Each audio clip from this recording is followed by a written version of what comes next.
வணக்கம் நேயர்களே, கடவுளூர் டிவி நேயருக்கு லக்ஷ்மணா அன்பு வணக்கங்கள். இப்போ நம்ம பார்க்க போகிறது வார ராசி பலன் 3ஆம் தேதியிலேருந்து 9ஆம் தேதி வரை எப்படி இருக்க போகுது நான் பார்க்க போகிறோம். எப்போதுமே சொல்றதான் லக்னத்துக்கு பாருங்கள், ராசிக்கு பார்க்குற லக்னத்துக்கு பார்க்க ரொம்ப பர்ஃபெக்டாக இருக்கும். உதாரணமாக ஒரு மகர லக்னம் விருச்சிக ராசினா நீங்கள் விருச்சிக ராசிக்கான பலன்களை பார்க்கறதோட மகர ராசிக்கான பலன்களை பார்க்கும்போது ரொம்ப பர்ஃபெக்டாக இருக்கும். முதல்ல வருது புது பலன்கள், அதுக்கப்புறம் தசாபுத்தி பலன்கள்.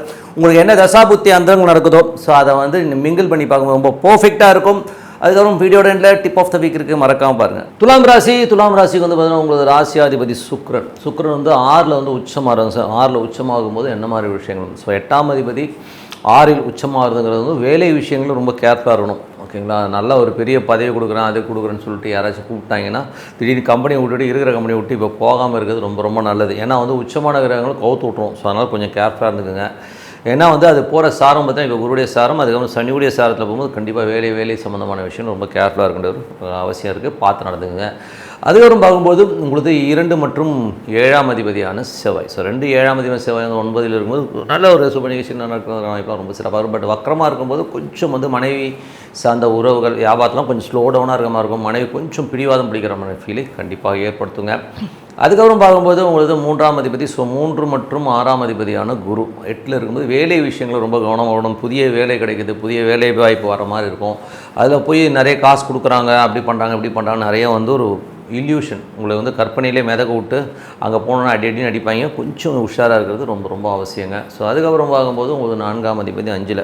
ஸோ 4ஆம் அதிபதி வந்து 5ல் வந்து சனி இருக்கும் பொழுது உங்களுக்கு வந்து தன் தாய் சார்ந்த விஷயம் நல்ல லாபங்கள் வர்றதுக்கான வாய்ப்பு ரொம்ப நல்லா இருக்குது. பட் இருந்தாலும் சனி வந்து போகிறது குருவுடைய சாரத்தில் இருக்கும்போது தாயார்கிட்ட பேசும்போதோ பழகும்போதோ குழந்தைகள்கிட்ட பேசும்போதோ பழகும்போது கொஞ்சம் கேர்ஃபுல்லாக பேசுங்க. கொஞ்சம் வாக்குவாதங்கள் வர்றதுக்கான வாய்ப்புலாம் இருக்குன்னா ரொம்ப கேர்ஃபுல்லாக இருக்கணும். அதுக்கப்புறம் வந்து உங்களுக்கு 6ஆம் அதிபதியான குரு வந்து 8ல் இருக்கும்போது கொஞ்சம் வந்து யாராச்சும் பக்கத்தில் வேலை செய்கிறவண்டெல்லாம் வந்து ரொம்ப கேர்ஃபுல்லாக இருங்க. ஸோ நீங்கள் ஏதோ ஒன்று சொல்ல அவன் வேறு மாதிரி போட்டு கொடுக்கறதுக்கான வாய்ப்பாக இருக்கணும், ரொம்ப கேர்ஃபுல்லாக இருக்கணும். அதுக்கப்புறம் வந்து உங்களுக்கு 7ஆம் அதிபதியான செவ்வாய் வந்து உங்களுக்கு 9ல் இருக்கும்போது நல்ல விஷயங்கள் நல்ல சுப நிகழ்ச்சி சார்ந்த விஷயத்துக்காக நிறைய பிரயாணம் பண்ணுற மாதிரி விஷயங்கள்லாம் இருக்கும். ஸோ அதெல்லாம் ரொம்ப சிறப்பு தான். அதுக்கப்புறம் பார்க்கும்போது உங்களுக்கு 8ஆம் அதிபதியான சுக்கிரன் வந்து 6ல் உச்சமாகும்பொழுது அது வந்து 8-6னாலே வந்து கொஞ்சம் ஏதாச்சும் வந்து ஒரு ஸ்ட்ரெஸ்ஸஸ் டென்ஷன்ஸ் அதிகமாக கொடுக்கறதுக்கான வாய்ப்புகள் நிறையா இருக்கும். நிறையா வந்து பெரிய லெவலில் வருங்க அது வருங்க எது வரும்னு சொல்லி நம்மளை கவுந்து விடுறதுக்கான ஒரு குரூப் வந்து நம்மளை சுற்று போகிறதுக்கான வாய்ப்புகளை ரொம்ப கவனமாக இருக்குன்ற காலகட்டம் கொஞ்சம் கேர்ஃபுல்லாக இருங்க. அதுவும் வேலை விஷயங்கள் கடன் வாங்கும் போதெல்லாம் ஒரு பெரிய கடன் கொடுக்குறான்றதுக்காக கையெழுத்து போட்டு வாங்கிட்டீங்கன்னா மாட்டிப்பீங்க. கொஞ்சம் கேர்ஃபுல்லாக இருக்கிறது ரொம்ப ரொம்ப அவசியம். அதுக்கப்புறம் 9ஆம் அதிபதி ஸோ 9ஆம் அதிபதியான புதன் 9 மற்றும் 12ஆம் அதிபதி புதன் வந்து பார்த்தீங்கன்னா உங்களுக்கு 4ல் இருக்கும்போது வெளிநாட்டில் இருக்கவங்களாம் வந்து சிறப்பான ஒரு வளர்ச்சிக்கு நல்ல ஒரு வளர்ச்சி வருவதற்கான வாய்ப்புலாம் ரொம்ப சிறப்பாக இருங்க. ஸோ அதில் எந்த வித மாற்றம் இல்லை. மற்றபடி வந்து பார்த்திங்கன்னா தாய் தந்தையாருடைய சப்போர்ட்ஸ் எல்லாமே நல்லாயிருக்கும். ஸோ சில நேரங்கள் வந்து அப்பா அம்மாவாக கொஞ்சம் செலவு பண்ணுற மாதிரி விஷயங்களை கண்டிப்பாக ஏற்படுத்துங்க. ஸோ அதுக்கப்புறம் வந்து 10ஆம் அதிபதி சந்திரன் வந்து பார்த்திங்கன்னா நல்ல லாபம் நல்ல ஏற்றங்கள் வருவதற்கான வாய்ப்புலாம் ரொம்ப சிறப்பாக இருக்கும். வாரத்தின் இறுதி பகுதியில் வந்து பார்த்திங்கன்னா அது சனிக்கிழமைகளில் மட்டும் கொஞ்சம் இந்த சந்திராஷ்டம பீரியட் மட்டும் கொஞ்சம் கேர்ஃபுல்லாக இருந்துக்கிறது ரொம்ப ரொம்ப அவசியம். ஸோ அதுக்கப்புறம் பார்க்கும்போது உங்களுக்கு வந்து 11ஆம் அதிபதியான சூரியன். ஸோ 11ஆம் அதிபதி சூரியன் வந்து பார்த்திங்கன்னா உங்களுக்கு வந்து 4ல் இருக்கிறது வந்து பார்த்திங்கன்னா சொத்துக்கு சார்ந்த விஷயம் நல்ல லாபம் நல்ல ஏற்றங்கள் வருவதற்கான வாய்ப்பு. அம்மா சார்ந்த உறவுகளால் வந்து ஏதாவது லாபங்கள் வண்டி வாகனங்களோ ஒரு சொத்துக்களோ வருவதற்கான வாய்ப்பு ரொம்ப சிறப்பாக இருக்குங்க. ஸோ இதுவரை பார்த்தது வந்து பொது பலன்கள். இப்போ பார்க்க போகிறது தசாபுத்தி பலன். துலா லக்னமாக வந்து சூரிய தசாபுத்தி அந்தரம் நடக்குது. சூரியன் வந்து பார்த்திங்கன்னா 4ல் இருக்காங்க. 11ஆம் தேதி 4ல் இருக்கும்போது தாயார் சம்பந்தமான விஷயம் நல்ல லாபங்கள் வருவதற்கான வாய்ப்பு இருக்குது. வண்டி வாகனங்கள் சொத்துக்கள் மூலியமாக நல்ல லாபங்கள் வருவதற்கான வாய்ப்பு ரொம்ப சிறப்பாக இருக்குது. கண்ணியில் துலா லக்னமாக இருந்து சந்திர தசாபுத்தி அந்தரம் நடக்கணும். சந்திரன் வந்து பார்த்திங்கன்னா ரொம்ப சிறப்பான பலங்கள் நல்ல வேலை விஷயங்கள் நல்ல ஏற்றங்கள் சுப நிகழ்ச்சி சார்ந்த விஷயங்கள் ரொம்ப சிறப்பாக இருக்கும். அதுக்கப்புறம் பார்த்தீங்கன்னா ஒரு வெள்ளி சனிக்கிழமைகளில் சந்திராஷ்டம காலகட்டங்களில் மட்டும் கொஞ்சம் கவனம் வரணும். அந்த சந்திராஷ்டம காலகட்டங்கள் வந்து புதிய முயற்சியில் எடுக்கக்கூடாது. மற்றபடி ஆசிட்டிஸ் பண்ணுற வேலையை பண்ணிட்டு போனால் அதெல்லாம் ஒன்றும் பெரிய ப்ராப்ளம் கிடையாது. ஸோ அதுக்கப்புறம் பார்க்கும்போது துலா லக்னமாக இருந்து செவ்வாய் தசாபுத்தி அந்தரங்களில் வந்து பார்த்தீங்கன்னா செவ்வாய் வந்து பார்த்திங்கன்னா உங்களுக்கு 2 மற்றும் 7ஆம் அதிபதியாக அந்த 9ல் இருக்கும்போது சுப நிகழ்ச்சிகள் சார்ந்த விஷயத்தில் நிறைய ட்ராவல் பண்ணுற மாதிரி விஷயங்களை ஏற்படுத்தும். ஸோ அதனால் வந்து கொஞ்சம் வந்து அலைச்சல்கள் ஜாஸ்தி இருக்கிறதுக்கான வாய்ப்புகளும் நிறைய இருக்குது. துலா லக்னமாக இருந்து ராகு வந்து 6ல் இருக்காருங்க. ஸோ அது வந்து பார்த்திங்கன்னா நல்ல சிறப்பான பலன்கள். வேலையில் வந்து நிறைய வேலை பலுக்கள் கொடுக்கறதுக்கான வாய்ப்புகள் இருக்குது. நிறைய பிரயாணங்கள் மேற்கொள்வதற்கான வாய்ப்பும் நிறைய இருக்குங்க. ஸோ கண்ணிலே துலா லக்னமாக இருந்து குரு தசாபுத்தி அந்தரங்கள். ஸோ குரு வந்து பார்த்திங்கன்னா 8ல் இருக்காருங்க. ஸோ 6ஆம் தேதி 8ல் இருக்கும்போது வேலை விஷயங்கள் ரொம்ப கவனமாக இருக்கணும். வேலையில் வந்து ஒரு ஸ்ட்ரெஸ்ஸஸ் டென்ஷன்ஸ் வருவதற்கான வாய்ப்பாக இருக்கும். தொழில் ரீதியான விஷயங்கள் அகலக்கால் வைக்காமல் இருக்கிறது ரொம்ப ரொம்ப நல்லதுங்க. துலா லக்னமாக இருந்து சனி தசாபத்தி வந்துடும். ஸோ சனி வந்து பார்த்திங்கன்னா உங்களுக்கு வந்து 4, 5ஆம் அதிபதி வந்து குருடைய சாரத்தில் போகும்போது, அதுவும் 8ல் போகும்போது ரொம்ப கேர்ஃபுல்லாக இருக்கும். ஏன்னா வந்து இதில் வந்து என்ன ப்ராப்ளம்னா சொத்துக்கள் சார்ந்த விஷயங்கள், குழந்தைகள் விஷயங்கள் வந்து நமக்கு வந்து கொஞ்சம் கருத்து வேறுபாடு, டென்ஷன், ஸ்ட்ரெஸ்ஸஸ் வரதுக்கான ரொம்ப கேர்ஃபுல்லாக இருக்கின்ற காலகட்டம். கொஞ்சம் பார்த்து நடந்துங்க. ஸோ அதுக்கப்புறம் பார்க்கும்போது துலா லக்னமாக வந்து புதன் தசாபதி. புதன் வந்து பார்த்திங்கன்னா உங்களுக்கு வந்து 9ஆம் மற்றும் 12ஆம் அதிபதி 4ல் இருக்கும்போது நல்ல ஏற்றங்கள், நல்ல லாபங்கள், அப்பா அம்மாக்காக கொஞ்சம் செலவு பண்ணுறமான விஷயங்கள், சில பேர் வந்து வெளியூர் பிரயாணங்களுக்காக கொஞ்சம் செலவு பண்ணுறமான விஷயங்களை கண்டிப்பாக ஏற்படுத்துங்க.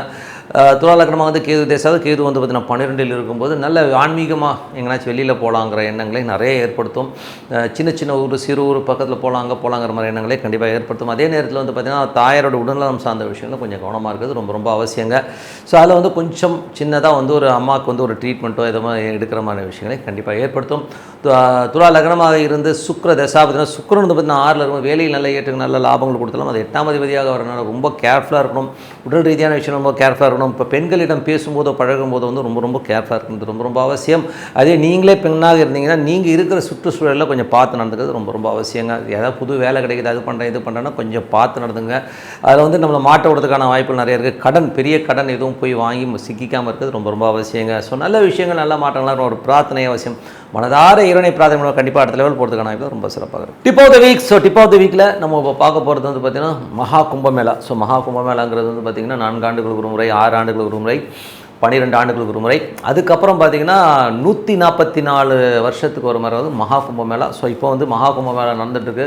கிட்டத்தட்ட ஏகப்பட்ட அந்த உத்தரப்பிரதேசத்தில் பார்த்திங்கன்னா எங்கே பார்த்தாலும் மனித தலையாக இருக்கிற மாதிரி விஷயங்களை பண்ணி வச்சுருக்கதும், 3 நதிகள் சங்கமிக்கிற ஒரு இடத்துல வந்து நம்ம குளிக்கணும். குளித்தா அன்றைக்கி வந்து நமக்கு வந்து ஒரு நல்ல மோட்சம் கிடைக்கும். அன்றைக்கி வந்து குளிக்கிறவங்களாம் நல்லவனாக மாறிடும் அப்படிங்கிற எண்ணங்கள் வந்து எல்லாருமே பாவம் போயிடும்னு சொல்லிட்டு ஓடி போய் குளிக்க போயிருக்காங்க. அதில் வந்து பார்த்திங்கன்னா இதில் வந்து ஒரு பெரிய வியாபாரமும் இருக்குது. ஸோ ஒரு ஆன்மீகம்ங்கிறது வந்து அரசு சம்மந்தமான விஷயம் வந்து ஒரு பெரிய லாபமாக இருக்கிறது ஒரு யூட்டிலைஸ் பண்ணிப்பாங்க. அந்த காலத்துலலாம் வந்து ராஜாக்கள் வந்து என்ன பண்ணுவாங்கன்னா, ஒரு நிதி நமக்கு நெருக்கடி இருக்குது, நமக்கு வந்து பணம் சரியாக வரலன்னா ஒரு பெரிய ஆன்மீக கோயிலை கட்டுவாங்க. அந்த கோயிலில் வந்து எல்லோரும் கொண்டாந்து காசை கொட்டிடுவாங்க. ஸோ அந்த மாதிரி தான் இதுவும். இது வந்து பழங்கால கதையை ஒன்று சொல்கிறாங்க. என்ன கதை சொல்கிறாங்கன்னா, அந்த அமிர்தத்தை எடுத்துகிட்டு வரும்போது அப்படி சிந்தும்போது ஒரு 3 இடத்துல விழுந்துருச்சு. அந்த 3 இடத்துல வந்து விழுந்த இடம் தான் அந்தந்த இடம். ஸோ பிரயாகு இந்த மாதிரி இடங்களில் வந்தெல்லாம் விழுந்திருக்கு. அந்த 3 இடம் பார்த்திங்கன்னா எல்லாமே நார்த் இந்தியா தான் வந்து. சவுத் இந்தியாவில் ஒரு கோயிலில் கூட இல்லையே, ரொம்ப கஷ்டமாக இருக்குல்லங்க. ஸோ அதை வச்சு தான் வந்து இவங்க மகாமகம், அந்த குருவும் சூரியனும் வந்து ஒவ்வொரு இடத்துல வந்து மீட் ஆகிற இடத்த வந்து மகாமகமாக கொண்டாடிட்டு வராங்க. பட் இருந்தாலும் இது வந்து ப்ராக்டிக்கலாக வந்து இது வந்து எஸ்ஸா நோவா, இது வந்து பலன் கொடுக்காதாங்கிறது தான் நம்மளுடைய கேள்வி. ஸோ மகாமகம்ங்கிறது வந்து நீங்கள் சொல்கிற மாதிரி 144 வருஷத்துக்கு ஒரு வாட்டி சூப்பராக இருக்குன்னே வச்சுப்போம். நான் இல்லைன்னே சொல்ல, நான் அதுக்கு எதிரான ஆளே கிடையாது. பட்டு போகிற அத்தனை கோடி பேர்களுக்கும் பாவம் போயிடுமா? யோசிச்சு பாருங்கள். அதெல்லாம் போகாதுங்க. நீங்கள் பண்ண கர்மாக்களை நீங்கள் தான். இப்போ சாமிக்கிட்ட போயிட்டு நான் முக்கூடலில் போய் குளிச்சுட்டு வந்துடுவேன், குளிச்சுட்டு வந்தால் எல்லா பாவம் போயிருங்கிறது எவ்வளோ அம்பக்கான விஷயம். கர்மாங்கிறது வந்து நீங்கள் வந்து நிறைய கர்மாக்கள் இருக்குது. சிலதை அனுபவித்து தீர்க்கிற கர்மா இருக்குது. அகோரிங்கெல்லாம் வந்து அங்கே நிற்கிறாங்க. ஸோ அவங்களாம் பெரிய ஆளுங்க, ஞானிகள். ஓகே, அவங்களுக்கு ஓகே. நீங்கள் ஏங்க போகிறீங்க? அவ்வளோ கூட்டம், அவ்வளோ கோடிக்கணக்கான ஒரு கக்கூஸ் வசதி கரெக்டாக இருக்காது, தண்ணி கரெக்டாக இருக்காது. நம்ம போயிட்டு 30 பேர் செத்து போயிட்டான். இந்த நெருக்கடி தேவையா? யோசிச்சு பாருங்கள். எங்கள் பக்கத்தில் எவ்வளோ பெருமாள் கோயில் வந்து விலைக்கேற்ற முடியாமல் இருக்குங்க. அங்கே ஒரு எண்ணெய் வாங்கி கொடுக்கலாம். பக்கத்தில் எவ்வளோ ஐயருங்க கஷ்டப்படுறாங்க. அங்கே போயிட்டு அவனுக்கு ஒரு 10 ரூபா போடவே மாட்டான். அந்த 1 ரூபா 2 ரூபா போடுற கேஸை நான் இன்றைக்கும் பார்க்குறேன். 1 ரூபா 2 ரூபாய்க்கு என்னங்க வாங்க முடியும்? மகாமகத்தில் போயிட்டு அவ்வளோ செலவு பண்ணிக்கிட்டீங்க. ஃப்ளைட்லேயும் ட்ரெயின்லேயும் போயிட்டு. நான் ஜோதிடன், சாமி இல்லைன்னு நான் சொல்லவே இல்லை, ஓகேங்களா? அதே மாதிரி நான் ஆன்மீகத்துக்கு வந்து எதிரானவன் கிடையாது. மகாமகம் முடிச்சாலும் அங்கே முக்கூடல் இருக்க தான் செய்யும். இதை பற்றி வந்து ஓஷோ வந்து ஒரு இடத்துல சொல்லியிருக்காருங்க. அங்கே வந்து ஒரு பர்டிகுலர் டைம், நல்லா புரிஞ்சுங்க, இவங்க வந்து 1 மாதம் நடத்துகிறாங்க இல்லையா, அந்த 1 மாதம் ஃபுல்லாக பவர் இருக்காது. அந்த பர்டிகுலர் 1 நிமிஷம் தான் இருக்குமாங்க. அந்த கிரக நிலவரங்களும் அந்த நட்சத்திரம் கரணம் எல்லாம் ஒன்று சேர்ந்து வர்றது ஒரே 1 நிமிஷம் தான் அந்த இடத்துல இருக்கும். அந்த முக்கூடலில் அந்த பவர்ஸ் இருக்கும். அப்போது அந்த 1 நிமிஷத்தில் எத்தனை பேர் குளிக்கிறாங்கன்னா அவனுக்கு மட்டும்தான், மற்றபடி வேறு யாரும் கிடையாது. இது தெரியாமல் 1 மாதம் ஃபுல்லாக கூட்டமாக போய் ட்ரெயின் அலைஞ்சி கிளைஞ்சி எவ்வளோ கொடுமை பாருங்கள். நம்ம எதுக்குங்க? நம்ம உடம்பே கோயில், உள்ளுக்குள்ளே இருக்குது சாமி. பக்கத்து தெருவில் இருக்கிற சாமியை கும்பிடுவோம். எனக்கு திருப்பதிக்கே போயிட்டு ஒரு 4 மணி நேரம் 5 மணி நேரம் போயிட்டு அங்கே கூட்டத்தில் நின்றுட்டு கூண்டில் போட்டு சிறை வச்சு அதுக்கப்புறம் போய் பெருமாளை பார்க்குறதுக்கு பக்கத்தில் இருக்கிற பெருமாளுக்கு எண்ணெய் வாங்கி கொடு, பெருமாள் இருக்கிற ஐயருக்கு வாங்கி கொடு. அதை விட்டுட்டு இது வந்து ஒரு தேவையில்லாத விஷயம் தான் நான் சொல்லுவேன். நான் ஏன் தேவையில்லாத விஷயம்னா இவ்வளோ வருத்திக்கிட்டு சாமி கும்பிட சொல்லி எந்த சாமியும் சொல்ல, ஏதாச்சும் இருந்தால் சொல்லுங்கள். நீ மகாமகத்துக்கு வந்தால் தான் நீ செத்தா நீ வந்து சொர்க்கத்துக்கு போகணும் எந்த சாமியாக சொல்லிச்சா? கிடையவே கிடையாதுங்க. நீங்கள் உங்கள் வீட்டில் அமைதியாக உட்காந்தா தான் சாமி தெரியும். நீங்கள் போய் கூட்ட நெரிசலில் இடிப்பட்டு மிதிப்பட்டு சாமி பார்க்கணுன்னு அவசியமே கிடையாது. உட்காருங்க, உங்கள் வீட்டில் வந்து அமைதியாக ஒரு இடத்துல உட்காருங்க. பக்கத்தில் இல்லாதவனுக்கு ஒரு 10 ரூபா கொடுங்க, தர்மம் பண்ணுங்கள். அந்த தர்மத்தில் தான் வந்து வாழ்க்கை இருக்க முடியும்.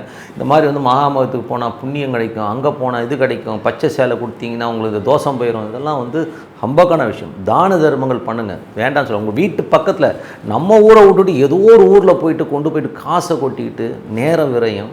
வயசானவங்கெல்லாம் கொஞ்சம் கூட புத்தி இல்லாமல் அங்கே போயிட்டு உட்காரெல்லாம் வந்து ரொம்ப அம்பகான விஷயம்.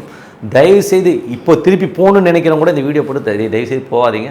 பக்கத்தில் இருக்கிற நம்ம சாமியை கும்பிடுங்க, மனசார இது பண்ணுங்கள். உங்கள் புள்ள குட்டிகளை பாருங்கள். எனக்கு தெரிஞ்ச ஒரு அம்மா இருக்குது, புள்ள குட்டிக்கு 1 ரூபா கொடுக்காது, கோடி கணக்கில் வச்சுருக்கு.